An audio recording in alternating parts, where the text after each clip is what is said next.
Hello students, आज के इस वीडियो में हम बिजनेस स्टडी क्लास 12 का चैप्टर नंबर 2 डिस्कस करेंगे, प्रिंसिपल्स ऑफ मैनेजमेंट।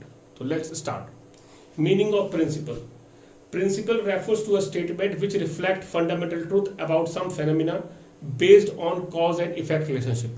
प्रिंसिपल का मतलब होता है कि वो स्टेटमेंट जो हमें दर्शाते हैं किसी सत्य के बारे में, और वो सत्य किसी घटना का होता है, और वो सत्य आधारित होता है कॉज और इफेक्ट रिलेशनशिप पर। कॉज मतलब कारण, उस घटना का कारण क्या है और उस घटना का प्रभाव या इफेक्ट क्या होगा। तो जिन चीजों से ये दोनों बातें कॉज और इफेक्ट रिलेशनशिप पता लगते हैं उनको हम प्रिंसिपल, सिद्धांत कहते हैं। Now come to the next, principles of management. हालांकि हम मैनेजमेंट टर्म को डिस्कस कर चुके हैं पहले के चैप्टर में। तो मैनेजमेंट क्या था? Management is a process by which work is done effectively and efficiently for the achievement of organisation goal. ये टर्म मैनेजमेंट हमने पढ़ा था कि मैनेजमेंट के अंदर हम काम करवाते हैं इफेक्टिवली और इफिशिएंटली, ताकि हम एक कॉमन गोल को या ऑर्गेनाइजेशन गोल को अचीव कर सकें। अब उसी मैनेजमेंट के लिए कुछ प्रिंसिपल्स बने हैं। तो प्रिंसिपल ऑफ मैनेजमेंट क्या होता है? Principle of management are broad and general guidelines that serves as a basis. Guidelines हैं जो कि एक आधार बनती हैं, किसके लिए? For the managerial decision making, ताकि हमारे मैनेजरियल डिसीजन, प्रबंधकीय निर्णय लिए जा सकें आसानी से और हम उन निर्णयों से काम अच्छी तरीके से कर सकें। Now come to the next topic, derivation of management principle. Derivation का मतलब है बच्चों यहां पर कि मैनेजमेंट प्रिंसिपल कैसे ड्राइव हुए हैं, कैसे बने हैं। तो मैनेजमेंट प्रिंसिपल बनते हैं deep observation and repeated experiment से। डीप ऑब्जर्वेशन होता है गहन अध्ययन करना, और रिपीटेड एक्सपेरिमेंट्स होता है बार बार प्रयोग करना। किसी भी प्रिंसिपल्स को बनाने के लिए केवल एक ही एक्सपेरिमेंट्स या एक ही प्रयोग ही काफी नहीं होता, उसे हमें बार बार प्रयोग करना पड़ता है और उसका गहन अध्ययन भी करना पड़ता है। अब मैनेजमेंट प्रिंसिपल होते कैसे हैं, तो ये पढ़ेंगे हम नेचर ऑफ मैनेजमेंट में। तो नेचर ऑफ मैनेजमेंट के अंदर पहला पॉइंट है आपका universal applicability. Universal applicability, the principle of management are deemed to be apply all type of organization. जितने भी प्रिंसिपल्स होते हैं वो अप्लाई किए जाते हैं ऑल टाइप ऑफ ऑर्गेनाइजेशन में, और to all size of organization. Type मतलब चाहे इकोनॉमिक ऑर्गेनाइजेशन हो, सोशल हो या पॉलिटिकल ऑर्गेनाइजेशन हो, या आपके ऑर्गेनाइजेशन का आकार या साइज कैसा भी हो, छोटा या बड़ा, वहां मैनेजमेंट प्रिंसिपल्स अप्लाई होंगे। Second point is journal guidelines. These principles are not static or absolute statement. These cannot be applied blindly in all situations. जो मैनेजमेंट प्रिंसिपल होते हैं वो गाइडलाइंस होती हैं, उनको आप आंख मूंद कर मीन्स आंख बंद करके अप्लाई हर सिचुएशन पे नहीं कर सकते। जैसे कि आज से 4 साल पहले, 5 साल पहले जो ऑर्गेनाइजेशन की स्ट्रेटेजीज थी, जिस नीतियों पर ऑर्गेनाइजेशन काम करता था, वो नीतियां 5 साल बाद, 6 साल बाद अप्लाई वैसे ही नहीं की जा सकती। इसलिए प्रिंसिपल ऑफ मैनेजमेंट भी आपको अपने ऑर्गेनाइजेशन के सिचुएशन के अकॉर्डिंग अप्लाई करने पड़ते हैं। Third point is formed by practice and experiment. जो मैनेजमेंट प्रिंसिपल्स होते हैं are developed only after deep observation and proper research work. जो भी research work, proper research work होता है और डीप ऑब्जर्वेशन होता है, तभी मैनेजमेंट प्रिंसिपल बनाए या गठित किए जाते हैं। Next one is flexible. Management principle can be applied differently under different condition. Management principle जो होते हैं वो अप्लाई किए जाते हैं डिफरेंटली अंडर डिफरेंट कंडीशन, अलग अलग तरीके से, अलग अलग स्थितियों में। These principle can be modified. इन प्रिंसिपल्स के अंदर फेरबदल या मॉडिफिकेशन किया जा सकता है according to the requirement of organization. जैसे कि ऑर्गेनाइजेशन की रिक्वायरमेंट होगी, जैसे हमारे ऑर्गेनाइजेशन को जरूरत होगी, हम उसी हिसाब से उस प्रिंसिपल्स को इंप्लीमेंट करेंगे। Next point is behavioural in nature. Management principles aim at influencing complex human behaviour, they are behaviour in nature. जो मैनेजमेंट प्रिंसिपल होता है उसका एम होता है, उद्देश्य होता है कि ह्यूमन बिहेवियर को इन्फ्लुएंस करना है। इन्फ्लुएंस मींस ह्यूमन बिहेवियर जो भी है वो ऑर्गेनाइजेशन के गोल को अचीव करने के लिए ही कार्य करें। इसलिए मैनेजमेंट प्रिंसिपल्स को बिहेवियरल इन नेचर बोला गया है, क्योंकि इन प्रिंसिपल्स का ताल्लुक ह्यूमन बीइंग से ही होता है। नेक्स्ट है cause and effect relationship. Management principle are based on cause and effect relationship. That means this principle tell us if a particular principle is applied in a situation, what might be the effect. Management principle का आधार होता है कारण और प्रभाव के relationship पे। Means कोई भी प्रिंसिपल अगर अप्लाई किया जाएगा तो हमें बताया जाएगा कि किस सिचुएशन में अगर उस प्रिंसिपल अप्लाई करेंगे तो उसके क्या प्रभाव हो सकते हैं। Next one is contingent. Management principle are contingent और dependent upon the situation prevailing in organisation. Management principle जो होते हैं वो कंटिजेंट या डिपेंडेंट, निर्भर होते हैं उन स्थितियों पर जो कि ऑर्गेनाइजेशन के अंदर प्रिवेलिंग मौजूद होती हैं। Their application are and effect depend upon the nature of organization. इनका एप्लीकेशन, इनका अनुसरण और इनका प्रभाव डिपेंड करता है कि ऑर्गेनाइजेशन का नेचर कैसा है। Now come to the next topic, significance of principles of management. The significance of principle of management can be derived from their utility, which can be understood from the following points. Significance यहाँ पर बच्चों है मतलब importance से। Principal of management की importance हमें उनकी उपयोगिता से पता लगती है और वो उपयोगिता हम इन पॉइंट्स के अंदर पढ़ेंगे। तो पहला पॉइंट है providing manager with useful insight into reality. Manager principle guide managers to take right decision. जो प्रिंसिपल्स ऑफ मैनेजमेंट होते हैं वो मैनेजर को गाइड करते हैं, बताते हैं right decision at right time, कि किस समय उसे डिसीजन, सही निर्णय लेना है और सही समय पर। बाय इंप्रूविंग देयर नॉलेज, जिससे उसकी इंप्रूविंग नॉलेज भी इंप्रूव होती है, ज्ञान भी बढ़ता है, एबिलिटी भी बढ़ती है, क्षमता भी बढ़ती है और अंडरस्टैंडिंग में सोचने समझने की शक्ति भी बढ़ती है ऑफ वेरियस मैनेजर सिचुएशन, कि अलग अलग जो सिचुएशन आएगी उसमें उसको सोचने की, समझने की शक्ति बढ़ती है जब वो उन प्रिंसिपल्स को अप्लाई करता है।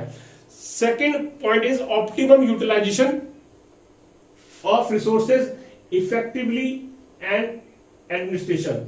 सेकेंड पॉइंट है management principle facilitate optimum utilisation और use of resources by coordinating the physical, financial and human resources.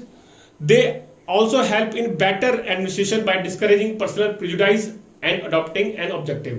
Manager principle हमें हेल्प करता है कि हम अपने रिसोर्सेज का सही इस्तेमाल कर सकें। अब रिसोर्सेज का सही इस्तेमाल कैसे होगा? रिसोर्सेज माना होता है संसाधन, जो भी हमारे फिजिकल रिसोर्सेज मीन मशीन्स वगैरह होती हैं, ह्यूमन रिसोर्सेज माने मैन पावर होती है, एम्प्लॉयज होते हैं और फाइनेंस माने पैसा होता है। इन सबको अगर हम कोऑर्डिनेट कर दें, इनके बीच में तालमेल सही से बैठाएंगे, तभी इनका इस्तेमाल हम सही से कर सकते हैं। They also help in better administration, इससे हमें एडमिनिस्ट्रेशन, प्रबंधीय शासन करने भी पर आसानी होगी और हम डिस्करेज करेंगे पर्सनल प्रेजुडिस, जो हमारे व्यक्तिगत पक्षपात होता है उसको भी हम इससे कम कर सकते हैं। प्रेजुडिस का मतलब होता है यहाँ पर पक्षपात करना, किसी को कुछ एडवांटेज ज्यादा दे देना, किसी को एडवांटेज कम देना, तो that is called prejudice. Third point पढ़ेंगे हम scientific decision. Decision based on management principles tend to be more realistic, balanced and free from personal biases. जो डिसीजन होते हैं मैनेजमेंट प्रिंसिपल्स के वो काफी रियलिस्टिक, वास्तविक होते हैं, बैलेंस्ड होते हैं and free from personal Beas, क्योंकि वो डिसीजन साइंटिफिक एक्सपेरिमेंट्स पर डिपेंड होते हैं, साइंटिफिक अप्रोच से होते हैं, इसलिए वो पर्सनल बियास मतलब पर्सनल व्यक्तिगत पक्षपात से भी दूर रहते हैं। Now come to the fourth point, meeting the changing environmental requirement. Management principle provide an effective and dynamic leadership and help organization to implement the changes. Management principle provide effective and dynamic leadership, कि manager के अंदर एक नेतृत्व क्षमता बढ़ाती है जिससे environment के अंदर जो भी बदलाव आ रहे हैं उसके अकॉर्डिंग वो लीडर, वो मैनेजर अपने ऑर्गेनाइजेशन के अंदर चेंजेस इंप्लीमेंट कर सके। अब एनवायरमेंट बच्चों यहां पर क्या होता है कि सपोज करो हमारा कंपटीटर्स कैसी पॉलिसी बना रहा है, क्या स्ट्रेटेजी बना रहा है, गवर्नमेंट क्या स्ट्रेटेजी या पॉलिसी लाने वाली है, यही होते हैं एनवायरमेंट के फैक्टर्स। और जब इनके अंदर चेंजेस आता है तो हमें भी अपने ऑर्गेनाइजेशन के अंदर भी चेंजेस लाने पड़ते हैं। Now come to the next point,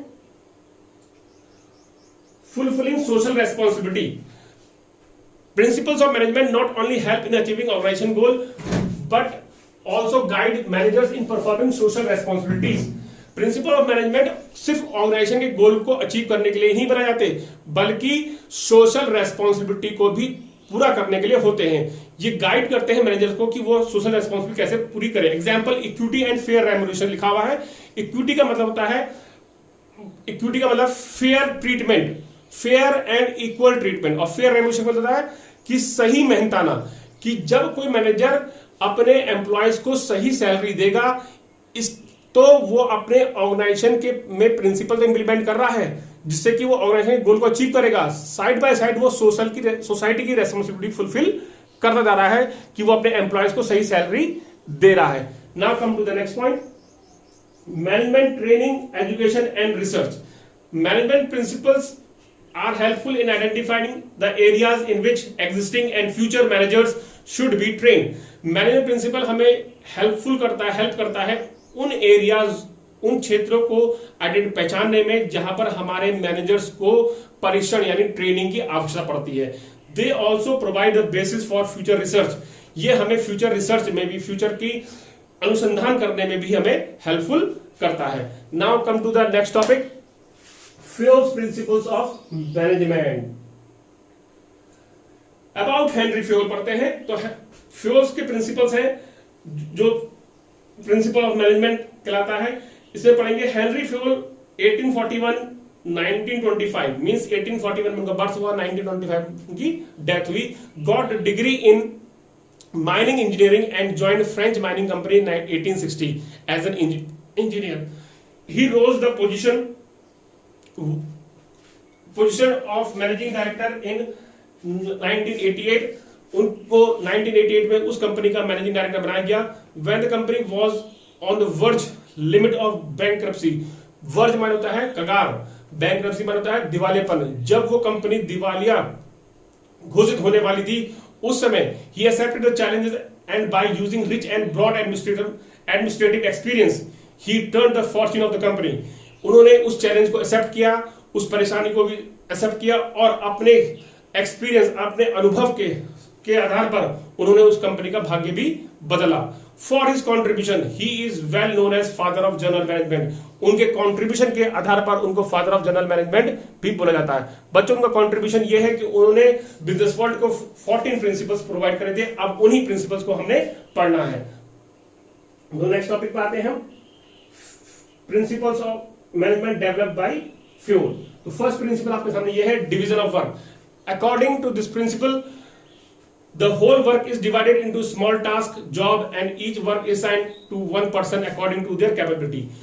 division of work जो प्रिंसिपल है उसमें ये बताया गया है कि पूरा जो वर्क है, पूरा जो काम है वो छोटे छोटे टुकड़ों में बांटा जाता है और उन छोटे छोटे कामों को हर एक पर्सन, हर एक व्यक्ति को उसकी कैपेबिलिटी के अनुसार उसको असाइन दिया जाता है।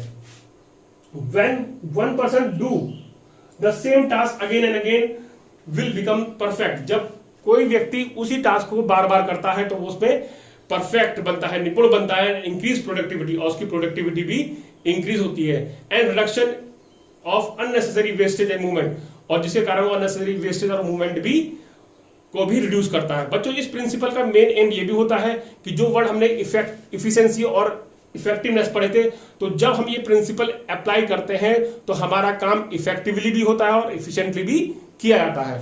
ये आपको डायग्राम दिख रहा होगा बच्चों, जिसमें ईच वर्कर है स्पेसिफिक टास्क, उस हर एक वर्कर को स्पेसिफिक टास्क दिया गया है according to their capability. Now come to the next principle, authority and responsibility.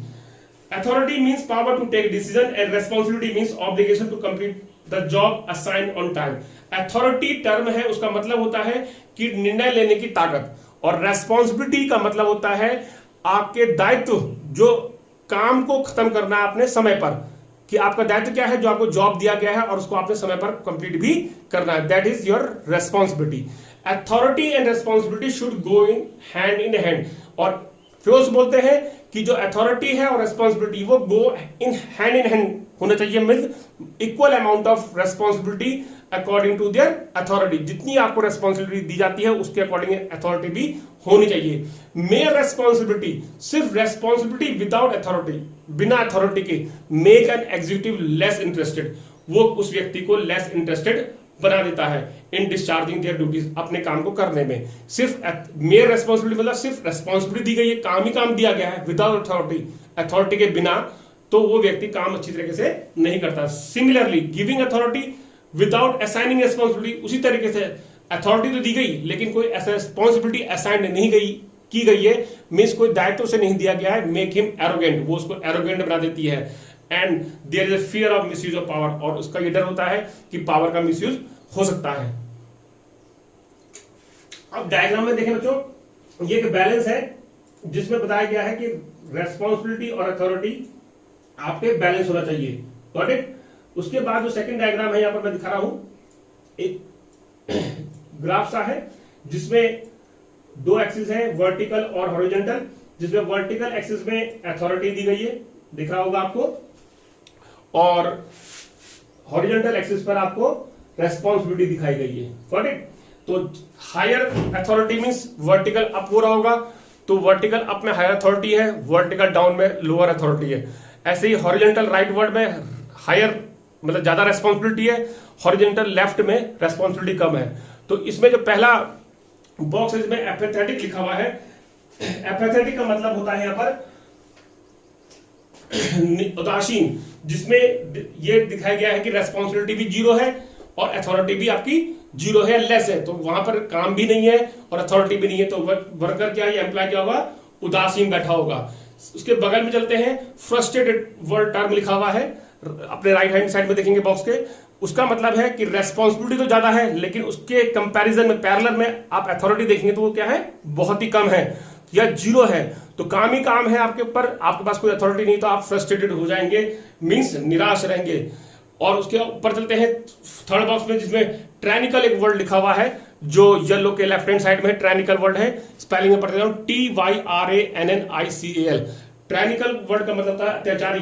तो अत्याचारी क्या इंडिकेट कर रहा है कि हायर अथॉरिटी है, अथॉरिटी ज्यादा है लेकिन उसके कंपैरिजन में रेस्पॉन्सिबिलिटी जीरो क्या है, जीरो है। तो यहां पर वर्क एम्प्लॉय क्या होगा या मैनेजर क्या होगा, वो केवल ऑर्डर ही ऑर्डर देगा, कुछ काम नहीं करेगा।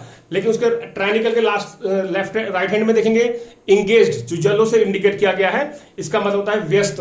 यहां पर अथॉरिटी जितनी अमाउंट की अथॉरिटी दी गई है उसके पैरेलल में सेम अमाउंट की आपकी रेस्पॉन्सिबिलिटी भी है, तो वर्कर यहां पर क्या रहेगा, इंगेज रहेगा, मींस व्यस्त रहेगा, काम करता ही रहेगा। Now come to the next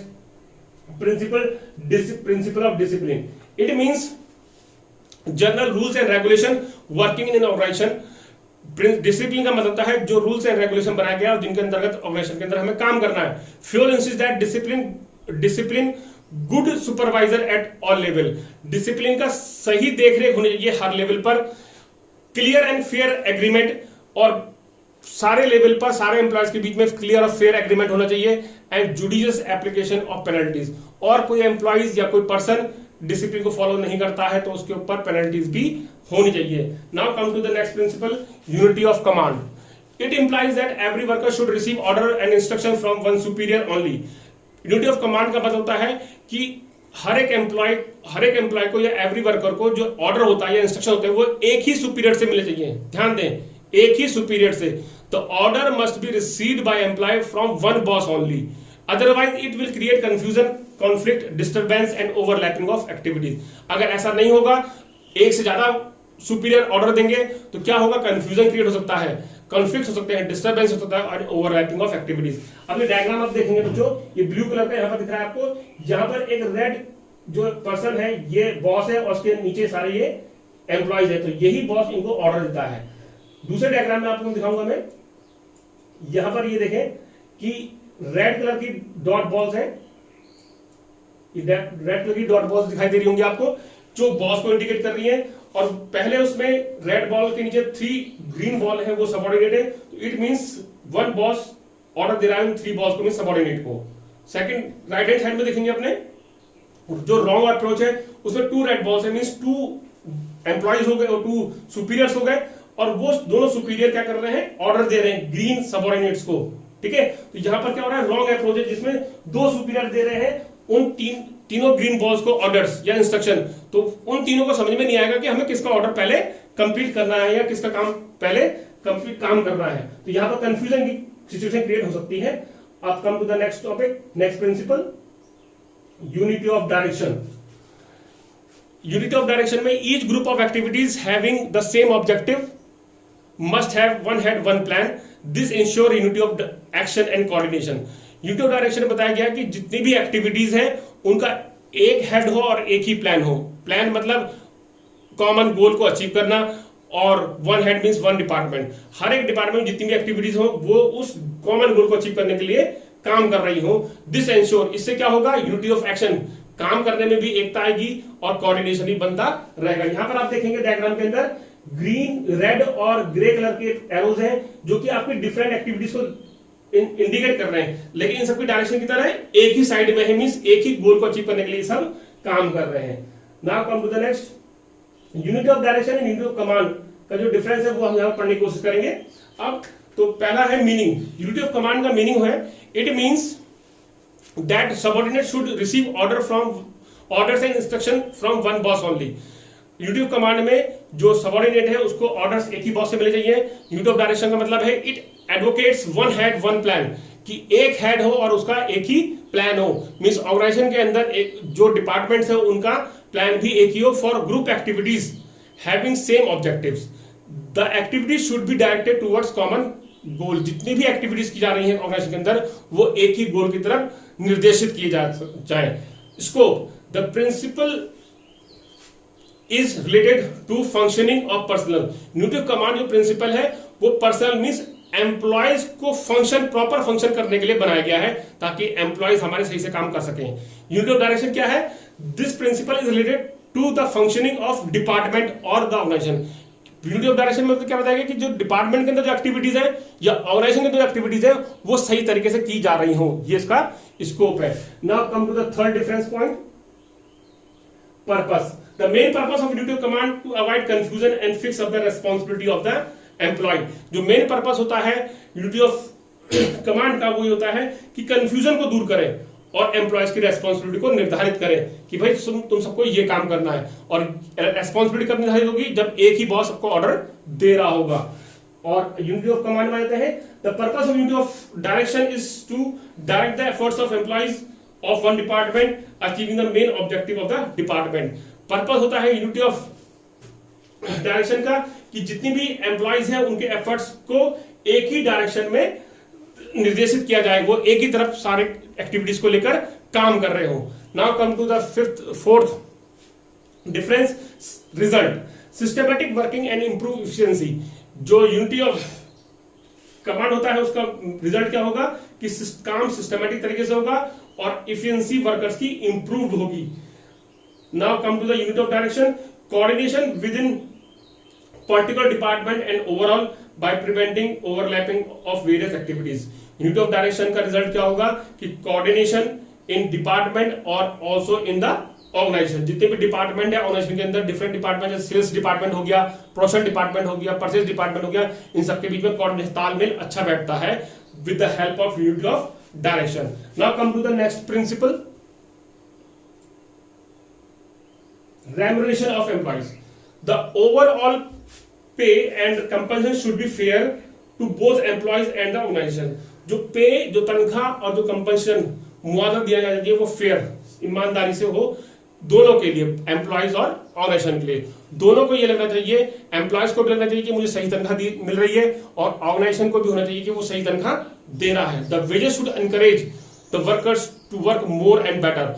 जो वेजेस आप दे रहे हैं वो उस वर्कर को इनकरेज करने वाली हो कि जो वेजेस मैं आपको पैसा दे रहा हूं उससे वो वर्कर अच्छे से अच्छा या बेहतर से बेहतर काम कर सके। Now come to the next, subordination of individual interest to general interest. ये प्रिंसिपल बहुत इंपॉर्टेंट है कि जिसमें इंडिविजुअल इंटरेस्ट हो गया व्यक्तिगत लगाव, जनरल इंटरेस्ट हो गया सबका। मींस ऑर्गेनाइजेशन का इंटरेस्ट क्या है, ऑर्गेनाइजेशन का इंटरेस्ट होता है बच्चों गोल को अचीव करना, प्रॉफिट अर्न करना। और इंडिविजुअल इंटरेस्ट मींस एम्प्लॉय का इंटरेस्ट क्या होगा कि मुझे अच्छी से अच्छी सैलरी मिले। अच्छी से अच्छी सैलरी कब मिलेगी, जब ऑर्गेनाइजेशन अपने गोल को अचीव कर रहा होगा, मींस प्रॉफिट ज्यादा अर्न कर रहा होगा। The interest of the organization should be take priority. Organization के इंटरेस्ट को प्राथमिकता मिलनी चाहिए over the interest of any one individual employ. किसके ऊपर, इंडिविजुअल के इंटरेस्ट के ऊपर। जब ऑर्गेनाइजेशन का इंटरेस्ट कंप्लीट होगा तभी इंडिविजुअल का इंटरेस्ट या गोल अचीव हो सकता है। यहां पर मैनेजर को ध्यान रखना है कि जब भी इन दोनों के इंटरेस्ट के बीच में कोई कन्फ्लिक्ट हो तो वो दोनों के इंटरेस्ट को रिकंसाइल करें और समझाए मैनेजर एक कड़ी हो गई किन के बीच में, टॉप ऑर्गेनाइजेशन के बॉस के बीच में या ऑर्गेनाइजेशन के ओनर के बीच में और किसके बीच में, वर्कर्स के बीच में। कौन होता है कड़ी, मैनेजर। ये मैनेजर ही दोनों के इंटरेस्ट को रिकंसाइल मिला सकता है। Now come to the next point, centralization and decentralization. Next principle is centralization means concentration of decision making authority in few hands at top level. Centralization का मतलब है केंद्रीकरण. जब डिसीजन लेने की पावर कुछ ही हाथों में होती है उसे कहते हैं centralization. Decentralization means evenly distribution of power at every level. जब हम पावर को बराबर बराबर बांट दें पूरे मैनेजमेंट के अंदर या लेवल्स ऑफ मैनेजमेंट, तीनों लेवल्स में, that is called decentralization. Both should be balance and as so no organization can be completely centralized or completely decentralized. दोनों चीजें, सेंट्रलाइजेशन का कंसेप्ट भी और डिसेंट्रलाइजेशन का कंसेप्ट भी, दोनों ही ऑर्गेनाइजेशन के अंदर बैलेंसली मौजूद होने चाहिए. ऐसा नहीं हो सकता कि कोई भी ऑर्गेनाइजेशन कंप्लीटली सेंट्रलाइज हो और कोई भी ऑर्गेनाइजेशन कंप्लीटली डिसेंट्रलाइज्ड हो. कंप्लीटली सेंट्रलाइज मींस सारे काम करने की जो डिसीजन मेकिंग पावर है, छोटे से बड़ा, वो सारे अगर टॉप मैनेजर अपने पास ले ले या मैनेजर अपने पास ले ले तो वो सेंट्रलाइज हो जाएगा. तो वो ऐसा नहीं हो सकता कि छोटे से छोटे डिसीजन भी टॉप लेवल नहीं लेता. टॉप लेवल कौन सा डिसीजन लेता है? जो मेन डिसीजन होते हैं. जैसे कि हमने पढ़ा था टॉप लेवल के फंक्शन क्या पढ़ते, deciding the main plan, arrangement of resources, ये उनके डिसीजन थे. अगर वो सोचे कि अब मैं फैक्ट्री के अंदर वर्कर उसका रिक्रूटमेंट भी खुद करने लग जाऊं तो ऐसा पॉसिबल नहीं होता. तो सेंट्रलाइजेशन और डिसेंट्रलाइज दोनों ही मौजूद होना चाहिए. Now come to the next point, scalar chain. Scalar chain means line of authority और chain of superior from highest to lowest rank. Chain of superior दिखाई देता है मींस टॉप टू बॉटम इसमें रैंक दिखाई जाती है डिपार्टमेंट्स की या ऑर्गेनाइजेशन की. Taylor insist that every information must pass through the scalar chain. जितनी भी इंफॉर्मेशन है, जो भी आपको इंफॉर्मेशन ऑर्गेनाइजेशन के अंदर ट्रैवल करनी है, वो स्केलर चेन के थ्रू पास होनी चाहिए. जैसे मैं आपको इस डायग्राम में दिखा रहा हूं बच्चों, ये डायग्राम आपके पास दिख रहा होगा. अब मैं इसे थोड़ा बड़ा करता हूं. ये देखेंगे आप कि यहाँ पर एक ट्रायंगल है, इन्वर्टेड ए करके बना हुआ है. तो उसमें जो टॉप पर है वो है आपका टॉप लेवल, बी और सी इसमें दिखाई दे रहे होंगे आपको, जो कि मिडिल लेवल पे, और डी इसमें लोअर लेवल पे. तो जो लाइन ऑफ अथॉरिटी है वो टॉप टू बॉटम दिखाई जाती है कि टॉप लेवल पर सबसे ज्यादा अथॉरिटी होती है, फिर उससे नीचे कम अथॉरिटी आती है, उससे नीचे और कम अथॉरिटी आती है. लेकिन जो इंफॉर्मेशन ट्रैवल करेगी वो कैसे ट्रैवल करेगी? डी सी को इंफॉर्मेशन देगा, सी बी को, और बी देन अपने टॉप लेवल मींस ए को देगा. तो ये कहलाता है scalar chain of communication. Communication scalar chain के थ्रू हो रहा है. कि अब जैसे आपके राइट हैंड साइड में आते हैं कि अगर कोई इंफॉर्मेशन नीचे ट्रांसफर करनी है तो ए ई को देगा, ई किसको देगा? एफ को, और एफ देगा जी को. तो स्केलर चेन को आप इंप्लीमेंट कर रहे हैं. लेकिन आगे बढ़ते हैं. इन केस ऑफ इमरजेंसी और urgent information a shortcut is permit is known as gang plank. इसको हम गैंग प्लैंक कहते हैं कि सपोज करो डी को कोई इमरजेंसी में कंडीशन पे कोई इंफॉर्मेशन दूसरे डिपार्टमेंट में जी को पहुंचानी है, तो डी डायरेक्टली जी से कम्युनिकेट कर सकता है. यहां पर येलो लाइन दिख रही होगी आपको. तो ये जो शॉर्टकट है इसको हम गैंग प्लान कहते हैं. Got it? अब हम नेक्स्ट उस पर आते हैं. Principle of order. This principle state that everything and everyone should be in its designated places. Principle of order का यहां पर ऑर्डर का मतलब आदेश नहीं होता बच्चों. यहां पर बताया गया है इस प्रिंसिपल के अकॉर्डिंग कि हर एक व्यक्ति का और हर एक चीज का एक निश्चित स्थान हो. There must be a fix place for man and material, so no time and energy is wasted in search of man and material. अगर एक निश्चित स्थान होगा कि आपको पता है कि मैनेजर कहाँ बैठता है, आपको पता है कलर का कहाँ बैठता है या कलर का केबिन कौन सा है, तो वो उनका एक फिक्स प्लेस हो गया. आपको ऐसे ही फैक्ट्री के अंदर मालूम होना चाहिए कि कौन सा एपरेटस, कौन सा टूल कहां पर रखा हुआ है. तो आपको मैन और मटेरियल को सर्च करने में टाइम और एनर्जी वेस्ट करनी नहीं पड़ेगी. Now come to the next principle, equity. The working environment of any organization should be free from all forms of discrimination. जो एनवायरनमेंट होता है ऑर्गेनाइजेशन के अंदर का, वो फ्री हो, मुक्त हो. किन चीजों से? डिस्क्रिमिनेशन से, भेदभाव से. और वो भेदभाव क्या होते हैं? आपका रिलीजन, धर्म हो सकता है, लैंग्वेज भाषा हो सकती है, कास्ट हो सकता है, और सेक्स हो सकता है. And principle of justice and fair play should be followed. Principle of justice means न्याय और ईमानदारी का काम होना चाहिए. No worker should be unduly favoured और पनिश्ड. किसी को भी अनड्यू एडवांटेज और अनड्यू पनिशमेंट नहीं मिलनी चाहिए. सबको समान अधिकार से देखना चाहिए. That is called principle of equity. Now come to the next principle, stability of tenure of personal.